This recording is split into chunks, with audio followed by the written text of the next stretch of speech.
Meninas, tudo bem? Eu vim aqui para mostrar para vocês como fazer uma faquinha, tá, gente? De laranja com acerola, tá? Você vai precisar. E faquinha não, gente, desculpa, suquinho. Da sua mamadeira, de creme, você pode... Ai, gente, eu tenho shampoo, não é importante. Seu suco de laranja com acerola.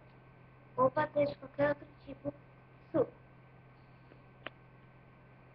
Tá fedendo minha mamadeira antes, mas aí eu lavei ela e deixei ela de molho. Bom, você pega esse pouquinho de shampoo, condicionador ou seu creme de cor.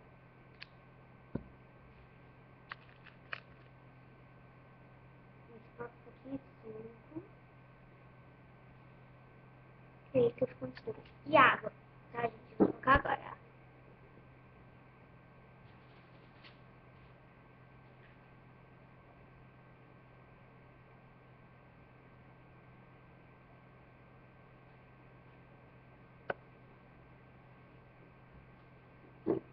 Aí você chacota.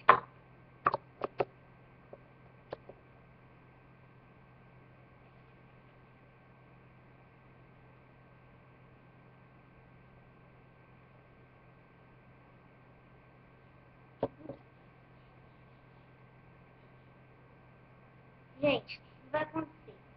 Vai ficar com espuma, é claro, o shampoo, mas ó, vai ficar muito bonitinho.